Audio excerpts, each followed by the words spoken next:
Hi, everyone. My name is Sherry Gilbert, and I'm a proud member of IACT IMDHA. We're excited that you're interested in starting or expanding an IACT chapter. I've been involved with running a successful chapter for over 10 years. In this presentation, I'll share some of my insights and experience. Karen Hand, Michael Watson, Jessica Hansen, and Patricia Scott will also join us to share their insights. We represent only a few of the chapters and a small percentage of the experience and support available to you. It's our hope that this video will inspire you to take the next step in starting your chapter and connecting you with the community of chapter leaders you'll be joining. Let's get started.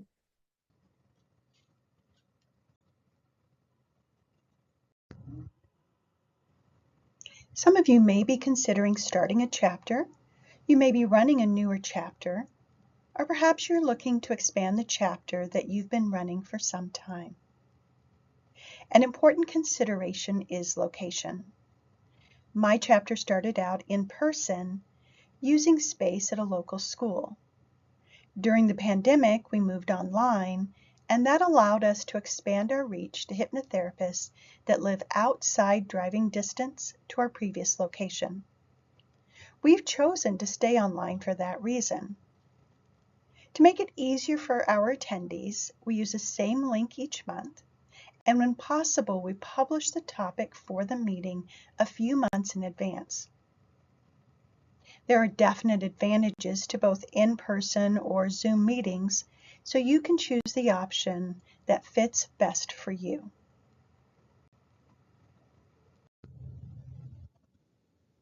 It's important to think about the culture you want to create, as well as the structure and goals for your chapter. You may choose one or many pieces for your structure, and it's also okay to pivot and create change if you find that the approach you start with isn't ideal. Let's take a look at each of these concepts. Many chapters are educational in their approach, focusing on developing the skills and techniques their members would like to have. You may choose to take on the educator role, or you might bring in speakers and experts to share techniques, do demonstrations, and monitor breakout sessions.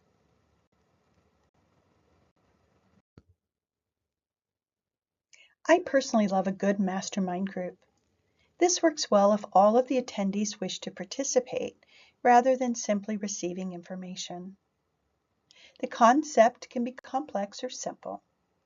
I tend to prefer the simplest version of a mastermind group.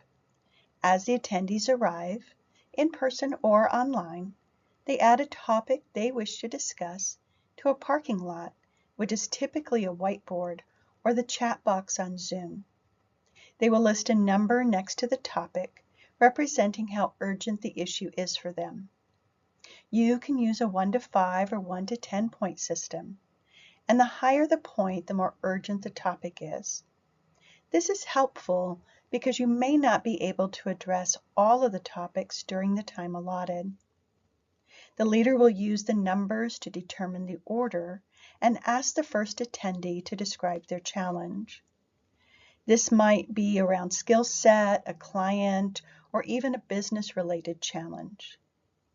It's important that the speaker mention what options they have already used, so that the suggestions they receive won't cover ground that they have already traveled.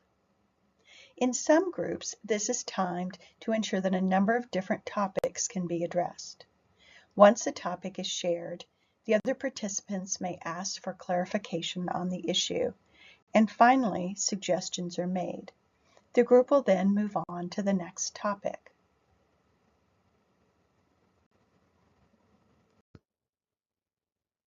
Business and business coaching may be the primary focus of your group, or you may choose this as a focus once a quarter or even just occasionally. With this topic, it is very helpful to bring in experts, successful hypnotists, and entrepreneurs. There are so many different successful approaches, and you'll want to highlight a variety of them. If your group is drawing a lot of newer practitioners, these topics will be among your best attended.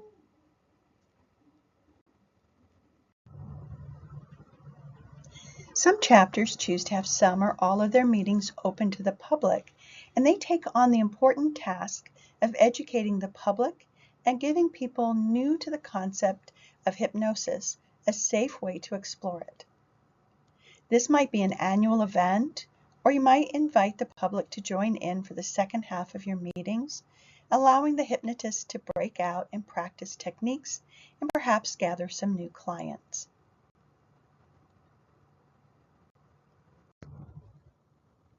In addition to any other topics, one of the most important aspects of a chapter meeting is creating community. Many hypnotherapists work in individual practices and don't have other members of our profession around for support, encouragement, or ideas. As a mentor, I often find that many people reach a place of burnout due to this isolation. We need to support each other, trade sessions, and refer out to each other. Your attendees may not find a lot of acceptance in their family or friend groups. They may not feel that they have a place where they belong. Your chapter can be the safe space where they can find the support, acceptance, and belonging that we all need.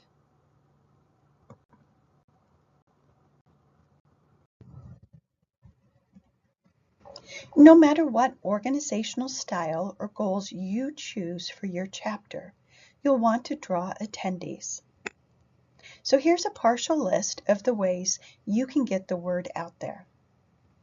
IACT sends out a monthly email to all members highlighting the chapter meetings. There is also the Mind Matter Forum.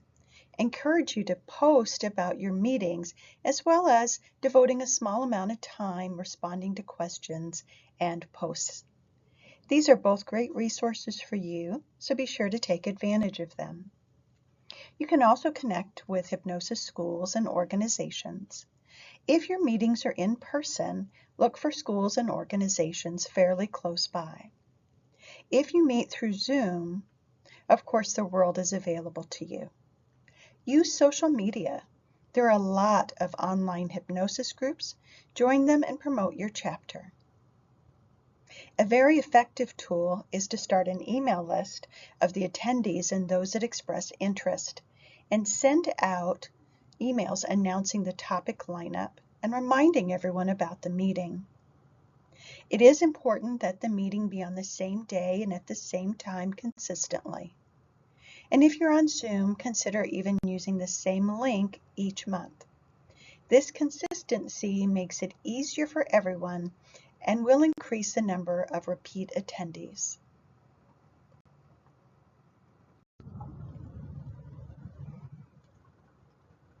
So you're going to want to grab whatever ideas speak to you and just go for it. Maybe the most important piece of advice I can give you is to consider that your chapter will be around for a very long time. I don't know about you, but sometimes I jump into something without considering what it may look like or feel like a year from now, 2 years from now, or maybe 1 or 2 decades from now. So I encourage you to set this up as a group activity. You can choose several leaders to rotate the responsibilities. You can divide up the responsibilities, or you may even invite the entire chapter to participate with running the meetings or organizing things behind the scenes. Whatever you choose to do, make sure that you will have the support you need. That makes me think about the story of Stone Soup. You may already be familiar with it.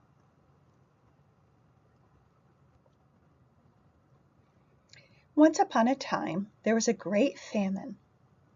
The people in one small village didn't have enough to eat, and definitely not enough to store away for winter. People were afraid their families would go hungry, so they hid the small amounts of food they did have. They even hid their food from their friends and neighbors. One day a wandering soldier came into the village.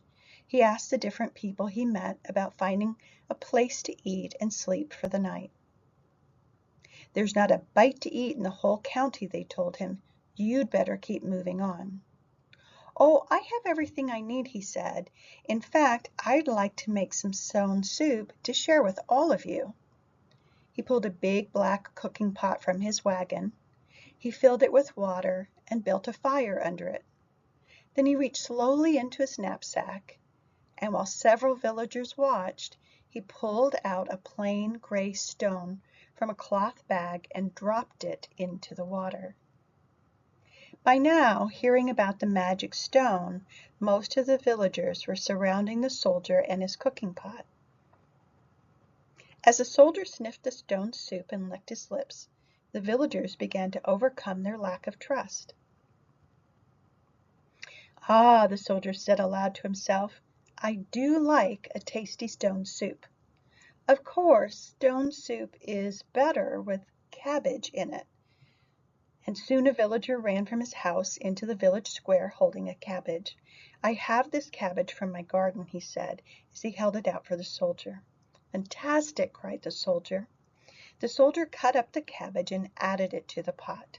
"You know, I once had stone soup with cabbage and a little bit of beef, and it was delicious." The butcher said he thought he could find some beef scraps. As he ran back to his shop, other villagers offered bits of vegetables from their own gardens, potatoes, onions, carrots, and celery. And soon the big black pot was bubbling and steaming. When the soup was ready, everyone in the village ate a bowl of soup, and it was delicious. The villagers offered the soldier money and other treasures for the magic stone, but he refused to sell it. He had many offers for a cot to sleep on that night. The next day he traveled on his way. I really love this story. It fits so many situations in life, and it really does fit the building of a chapter as well. Every member of your chapter has something amazing to offer. When we attend the Hypno Expo, for example, it really is a beautiful and nourishing pot of stone soup. Each speaker and each attendee adds their own delicious bit to the soup. And isn't that really the joy of it? So you want to take that concept and use it in your chapter. Now let's hear from our panel of experts, Karen Hand, Michael Watson, Jessica Hansen, and Patricia Scott. You may want to follow up on some of what you learned from these experts. So at the end of this video, I'll share more about each of them and provide you with their contact information.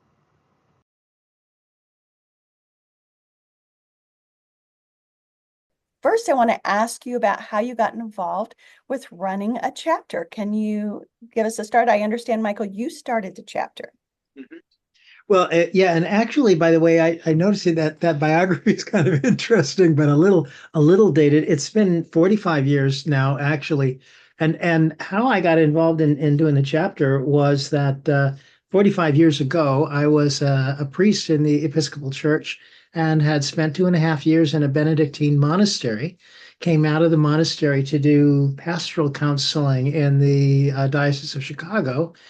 And in the late 70s, some of your people will remember in the late 70s, what was going on was in counseling psychology was an interest in creative visualization and guided imagery processes. And Jacques de Gouin's book had just come out, and all that stuff. So I was doing these guided imagery meditations and processes with people in pastoral counseling. And one day, this guy sort of opened his eyes at the end of this process and looked at me and said, Michael, this is actually hypnosis, which completely blew my mind. And so I thought, well, I've got to look into that. I had an undergraduate degree, by the way, in linguistics as well. So I went through some basic hypnosis training and neurolinguistic programming training as well. And gosh, the rest of it is history. But that long ago, and when I started my practice, the first thing that I wanted to do, we'd moved around the country and we were in San Francisco. And back in 1981, I guess it was, I opened my office in San Francisco, and I just wanted to have a venue that that people could come to that were interested in personal growth. You mentioned in my bio the human potential movement, which I think is really an interesting name for something that we did a long time ago. It's so changed. But I just wanted to have a place where people could come to learn some stuff and some tools to grow, and also to encourage people to become clients and in my practice. So I started this first Monday night of every month program, and and that went on for quite some while until I moved here to Florida in 1996. So for a whole lot of years, I had been running. Sorry, 1986. I said it wrong. Wait, was that it? No, it was 19. Oh my gosh, I think it was, it was 1996. I'm sorry, I've lost my own history here. And so when I came to Florida, a similar thing, I went to one or two meetings of a local chapter of the National Guild of Hypnotists, and there were a few people involved with that here. And but they would only let people that were members of the National Guild come to their meetings. And so eventually the message came from on high that we couldn't participate, unless we joined. And so I got curious, and I just wanted to get my own thing going again, and to invite everybody from that group and other places, to come to my first Mondays that I was doing at my office here in Florida. That went on for a bunch of years, and finally, before I was even a member of IACT. But at some point along the line, I'm thinking it was somewhere around 2015 or so, Robert and Linda Otto asked me if I would be interested in having a Central Florida chapter of IACT, and I said no. I said I've got this thing that I'm doing every month already, and I really can't take on another monthly thing. But if you'd like to authorize my monthly meeting as a chapter as well, we can do that, and I can just keep doing what I'm doing, and we can encourage people from IACT to get involved as well. And so that worked out, and did that for a couple of years.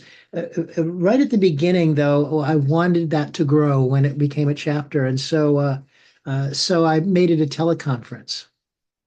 And that was sort of interesting, except my sad first Monday group was coming every month to watch me do a radio show. And they weren't interacting the way that they had before. So I had to separate them out again. I went online, just exclusively online with the chapter, and and then I met this lovely lady that you're going to talk to in a minute, Karen Hand, and she actually I started online in 2016, and I think it's July of 2017. I was looking at the old videos earlier to see when that Karen joined, and oh my God, that has made all of the difference. Well, that's a great intro for you, Karen. How did you get involved? Well, I've got to say one thing dating back to my radio career, Sherry. In radio, I always required top billing on my show. It was just written in my contract. My name had to go first. I worked with a lot of men. My name went first. In hypnosis, that has never been the case. Michael has always come first. He gets top billing on this show, and I have never even questioned it because I ride his coattails to glory. I first became acquainted with Michael Watson because of that show that he was doing. It was a telephone thing, it was a call-in thing. He was offering something one night on an allergy cure, an NLP allergy cure. Michael, I don't remember, was that Ann Spencer? I don't, maybe King. Ann King. That's right. Yes, Ann King, that's right. And I attended, and it was fabulous. And I absolutely fell in love with him that night. That very year, I believe, maybe it was the next year, I happened to be at Hypno Thoughts in Vegas, and I was attending Melissa Tier's workshop. She brought up this Michael Watson guy, and I went, oh my gosh, that's him. He's here. And we took a break at one point. When I came back from the break, there was someone saying, Michael Watson is looking for you. Me? He wants to meet me? I couldn't wait. Well, as it turns out, Michael went to grade school, elementary school with a Karen Hand. And when he saw that Karen Hand was at this event, he wanted to meet his old school chum. Well, I wasn't, obviously, but did we ever hit it off? And we were friends for a couple of months, and he said, "Hey, do you want to come join me and do this?" And I was just blown away. I was scared to death the first couple of times because I was on this show with this mega brilliant hypnotist, and I was supposed to compete or keep up with that or whatever. I learned so much in such a short amount of time. And what I really loved was that Michael made it his business to get to know, to discover hypnotists all over the world. Whether they were in IACT, IMDHA or not, if they had something new or valuable to bring to the table, he wanted to share it. He made it free for everybody. Nobody needed any membership or anything like that. I just thought it was a brilliant way to give back. He's held true to that. I follow him in this. I do anything he wants with this because I do believe he's brilliant. I think it's a great thing we've got going. And I think we've helped a lot of people learn a lot of different things about hypnosis. You know, some of the things that we present on the virtual chapter, it's not really my philosophy of hypnosis or the way I practice it, but geez, how are we going to learn if we just stick with our own little incestuous group? We've got to branch out and learn other things. And I pick up a tidbit or two from every single person we have on, even if I don't necessarily adopt the philosophy. Oh gosh, that's a great thing to try. Let me see how that might work. And that's what I think Michael has put out there and really continues to grow. And let me tell you something. Everybody in the world knows Michael Watson. When I say, "Would you come on my show?" I do a show with Michael Watson. They go, "Oh, well then." So it's instant street cred. He's a good person to know. That's how I got involved with it, Sherry, was because of Michael, and I am just thrilled. I love that. And clearly, the two of you have a great synergy. Michael, what made you decide you should have a partner in this? Well, there's a lot of work involved in doing a chapter. Finding the speakers and finding them that are available at the right times and the right places. Everything that we do live, and that's true. I think with most of the chapters where there are other people that have podcasts or webcasts and stuff that are pre-recorded, and whenever it's convenient we can get together with somebody. So there's some juggling to do to make this happen, and my practice has been busy, my life has been really busy, and and the fact that there's somebody there to assist with that makes all the difference in the world. Who, by the way, I wonder if she had noticed, but whenever I was writing the notes for we post our chapter meetings on YouTube, I always say Karen Hand and Michael Watson. I did not notice that. But thank Shared you. credit. I love it. Shared credit. Oh gosh, yeah, she is so special. I would never consider that in hypnosis. I'm always second to Michael. Well, I love that you guys work really well together. Is that something that you recommend for people starting chapters, or if they're looking to expand their chapter, that they have a partner or maybe multiple partners? It brings things together. It spreads out the work a little bit. We bring a lot of people to the show, and Michael knows people. I know people. We go to different conferences. We encounter different things, and it just helps. Also, it helps to have somebody who's out there who you can talk to about something, who can help with some of the work. Because when you first get involved, it seems kind of like, well, okay, so I'll set up a guest once a month, big deal. Once you run through your friend base and your acquaintance base, you still have some of the year left. So, it helps to have somebody help generate ideas. And I don't know if everybody does it the way we do it, Sherry. We bring guests, but we also offer a feature at the beginning. So we come up with something that we are dedicated to sharing with our group every week, every month, something new. And it helps to have somebody else coming up and generating some of the ideas for that. So Absolutely. how did you get involved in running a chapter?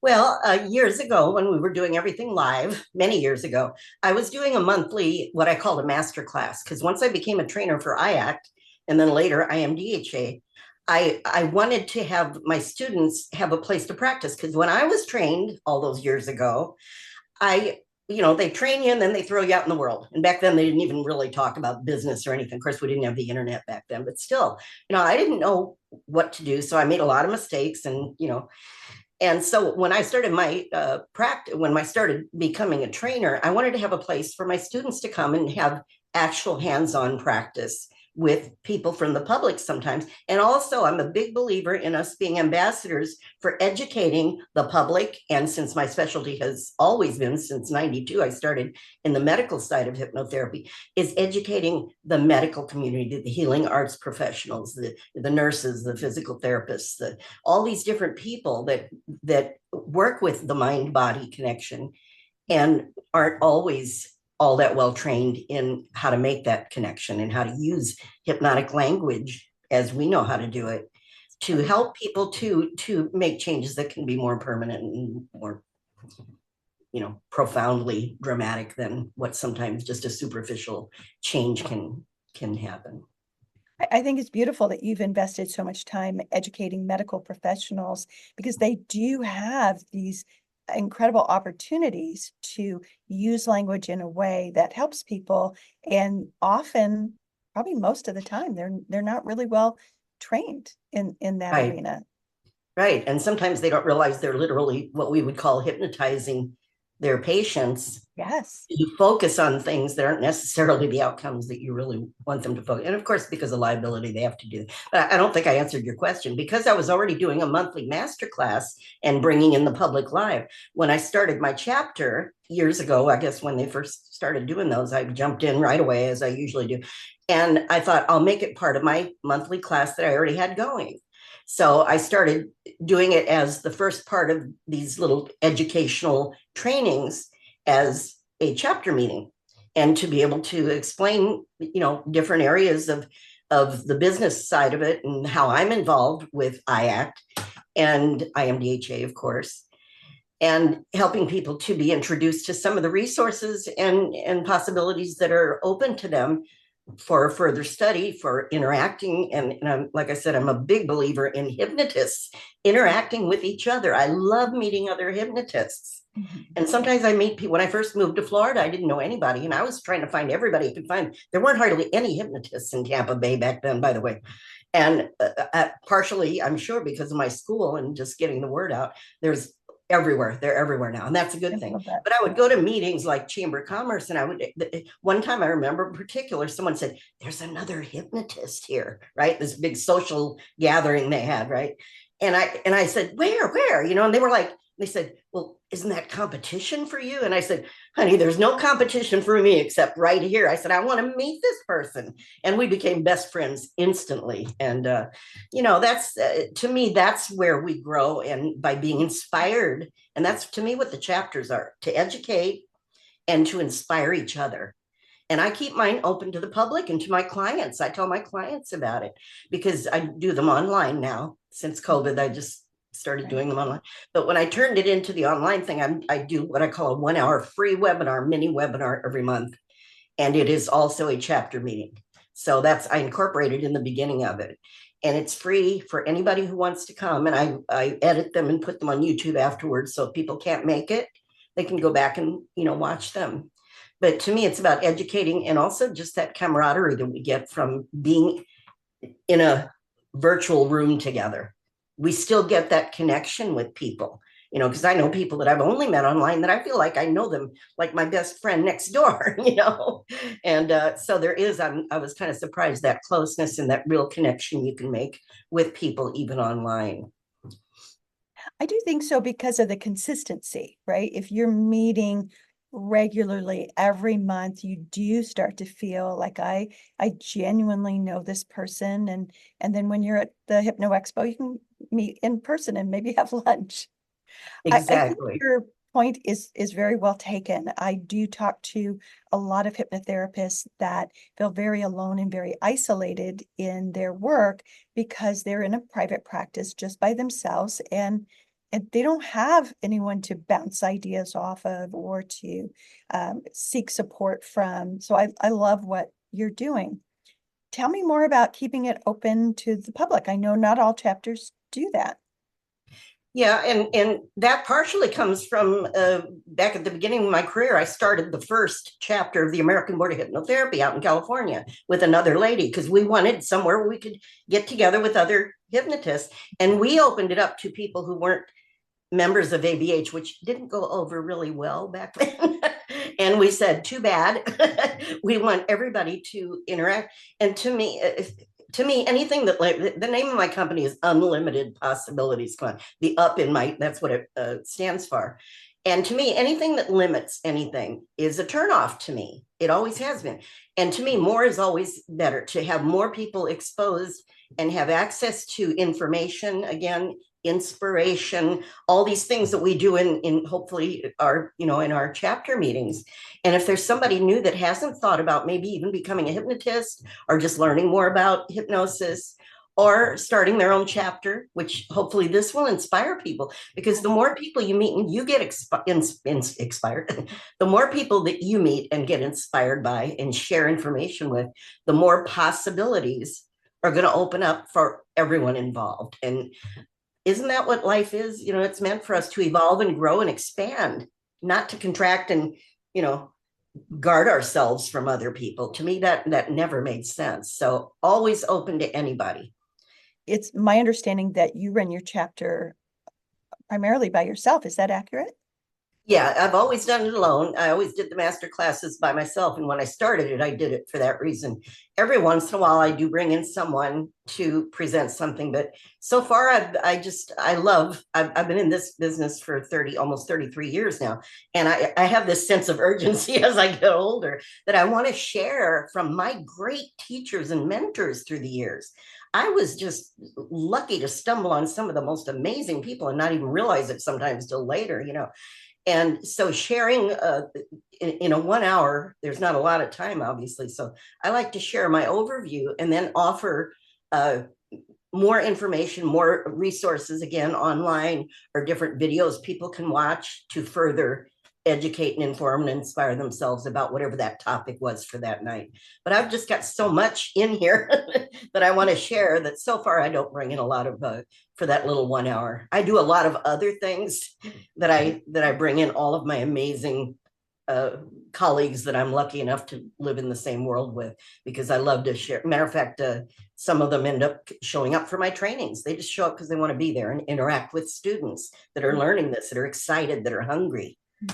Because we know what it's like when you're hungry for this, and it never goes away. It's like there's never enough time to just get it as much as we want to get from it.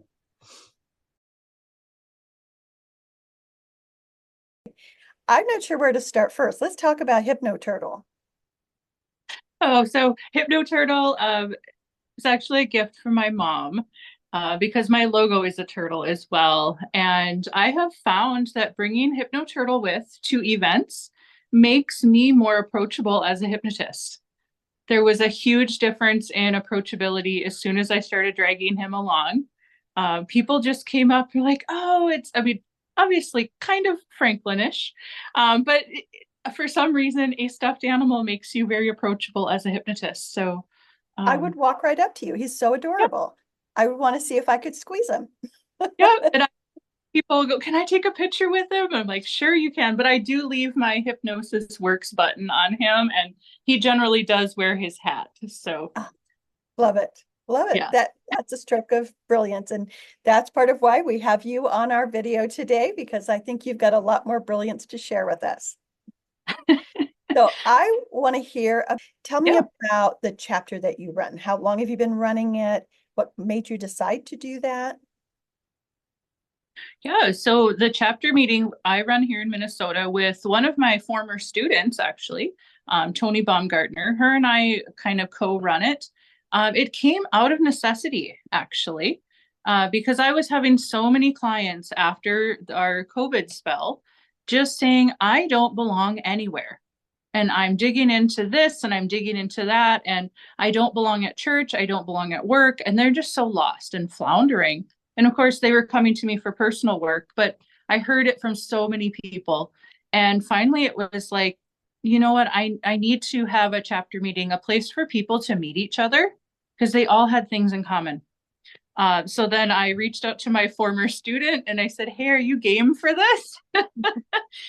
So we did our paperwork with IACT and set it up, and we are called the Minnesota Mindbenders. We meet fun and we just have fun. It has been such a blessing to just be in the room and hold space for people. We obviously do a presentation, but through that talking as well, we're finding there's people that live literally 5 miles apart and they don't know each other, and they only meet by coming here. And they find all these commonalities with each other. So now they don't feel so alone. Yeah. And, so that's really why we're doing it, is just to help people make that connection. So tell me about the structure. Clearly you're open to the public. Or is it by invitation only? For the chapter meeting, we are open to the public. Okay. Yep. We do. And then you do a presentation. Is that for the public as well? Is that for the hypnotherapist? What's your approach? It's for anyone, just because the hypnotherapist community in Minnesota is pretty spread out. So we're tailoring more toward who's attending the meetings and what they want. So we take a poll at the end of each meeting and we say we pick a few topics and who wants this, who wants that. This current one is back on hypnosis. Sometimes we go off topic and do other mind-body modalities. But we try to, hit hypnosis every other month or something like that, just to teach a new, especially self-hypnosis technique, self-care. How has this impacted the public? And then how has this impacted the hypnotherapist practice that are coming? Is it just you and your former student, or are there other hypnotherapists that participate? There are 3 other hypnotists that participate right now. We're hoping to grow that. Again, we're all spread out, so it's a little tricky. But it's allowing people to meet us in a different way as hypnotists. And realize that we're not all about swinging watches and doing weird things, that we're pretty cool to hang out with, and that we know other cool things as well. So we have she's not a psychotherapist, but behavior analyst who attends our meetings as well.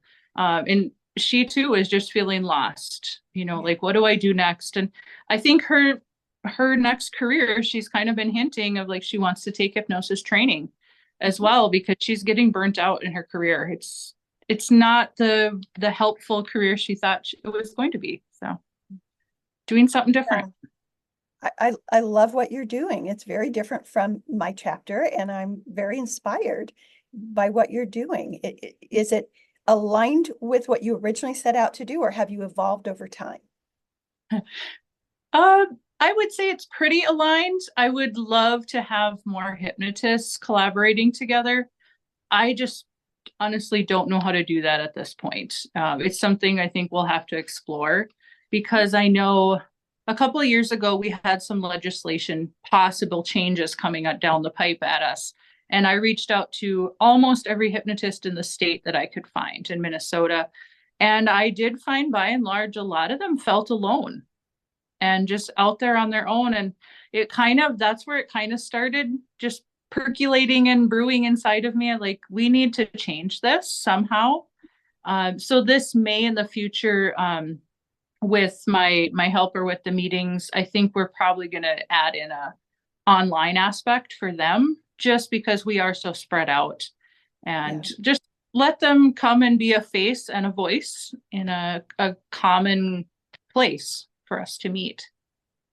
I love your purpose. I agree. I think, I love our profession, and most hypnotists are working in solitary practices. So they are very isolated and alone. And like you were mentioning about the clients and the public that comes, everybody needs a place to belong and feel that connection. So you're doing, you have such a beautiful purpose and you're doing such good work out there giving that space. And I love that you may expand it into an online situation. You're in a big state. It's probably really hard for some people to get to you. Yeah, it is. What advice do you want to give? Some of the people listening to this presentation may be running chapters that aren't as successful as they'd like to be, or maybe they're just considering starting a chapter. What's the advice you want to give them? Well, if they're thinking of starting a chapter, just dive in and do it. That's like the best place to start, because like I said, I was sitting on the fence about this for a couple of years, and it was just a matter of me needing that support person. But I guarantee if they start reaching out to a fellow hypnotist, or if you're an instructor, reaching out to your students who you've already graduated, you will find someone willing. And so put together a little team, so it's not all just you. That takes a lot of the pressure off. Have good snacks. People love food. People are social animals. So it doesn't cost anything to have some coffee and some tea and some snacks. So have snacks. I would say just be supportive. Like, keep the ego out of it. If someone comes in egotistic, and tries to control, like, just nip it in the bud right away. Don't let that ruin what you're doing, because there's a lot of that out there, and we don't need it in our stuff. And then people are really curious, so do open it up to the public. Let them come in and experience a hypnotist, not one-on-one, but in a group, because groups are always safer to people. Yes. They feel safe. They can observe you from the back of the room, but more so they get to know you. That's one of the reasons why I'm actually wearing my chamber shirt for this, because I am an advocate for being involved in your community.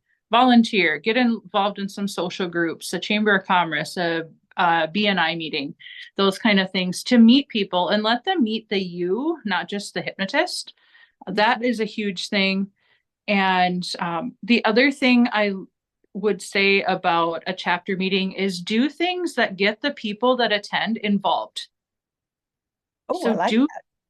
Get them involved. They actually love it. It is so fun to just see a room full of people. Like, so we're going to do a hypnosis thing. So y'all get to close your eyes, and then we're going to and we just hand it back and forth. And then there's like a live and handouts. People love handouts.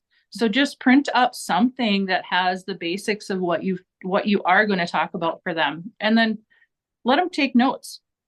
The other thing I would say, the reason to do this, if you are a hypnosis instructor, is because then you have a pool of test clients to draw from for your students. You don't realize. I like your thinking. What people are comfortable with you, and you're like, hey, I have students that need some practice time. They just want to come. They're like, yes, please. When can I come in? They get. For me, when I do that, the test client comes in, it's a free session for them with my student, which is not paid at all. They do get snacks. They get paid in snacks. But it provides a safe context, and it's a willing participant in the process.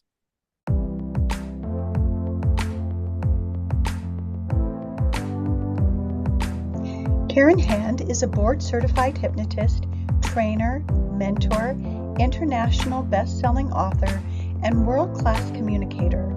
Her 30-year career as a Chicago radio personality was the perfect foundation for using language to help others exercise their imagination. Karen's transition to hypnosis repurposed that skill, and since 2005, she's helped thousands of people take control of their lives and trained countless hypnotists and NLPers to help others change for good.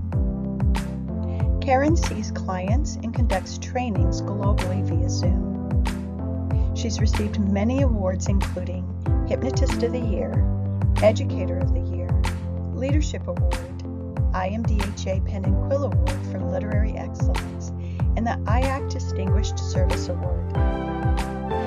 Karen is the author of Magic Words and Language Patterns, The Hypnotist's Essential Guide to Crafting Irresistible Suggestions, Hypnotic Workshops Like a Pro, Trance Dance, The Hypnotic Art of Leading and Following Hypnosis. So easy you can do it with your eyes closed or wide open.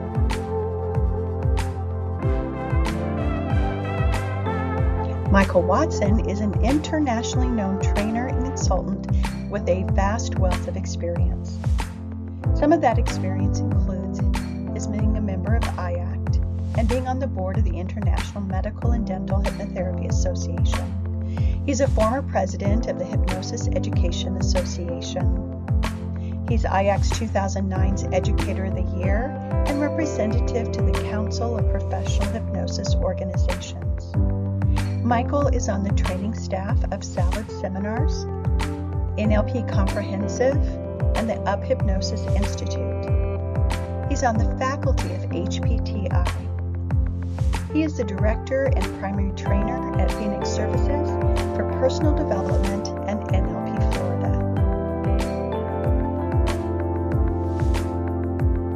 Patricia Scott is a board-certified clinical and medical hypnotherapist and registered hypnotic anesthesiologist in private practice since 1992.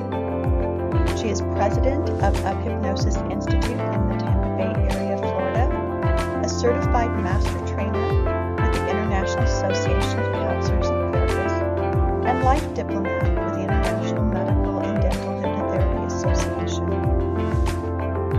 Patty developed a medical hypnotherapy specialty certification training, which was approved through IMDHA in 2015.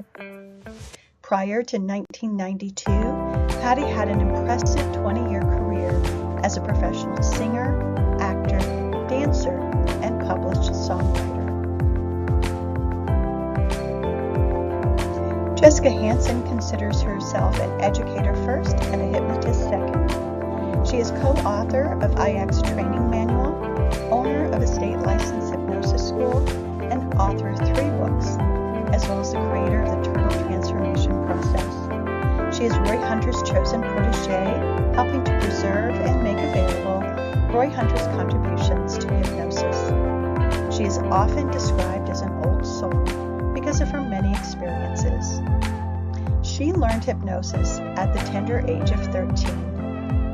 Her passion is helping people transform with hypnosis, and her love of turtles is contagious. And my name is Sherry Gilbert, and I've enjoyed being your host for this event. I've been practicing hypnotherapy since the year 2000, and I'm certified through IACT and IMDHA. I'm a communication coach and relationship specialist with training through the Gottman Institute. I also hold a degree in holistic health. In addition to being part of the online faculty for the Southwest Institute of Healing Arts, I have a busy practice in North Scottsdale, Arizona, where I have the pleasure and joy of employing and mentoring several new hypnotherapists as they learn and prepare to run their own businesses in the future. I have a passion for teaching and mentoring, and the nerdy hobby that I have is creating training programs because I love to help hypnotherapists expand their skills in their practice. I've recently become a published author, and I'm proud to have received the 2016 IACT Hypnotist of the Year Award and the 2024 Life Fellow in Hypnotherapy from the International Medical and Dental Hypnotherapy Association. Like many others, this is my second professional career, and I consider myself an escapee from my previous profession in corporate management. I still wake up every morning excited to work with my clients and to share my passion with new hypnotherapists as they enter the profession. Sometimes I cannot believe how lucky we all are to get to do this and get paid for it.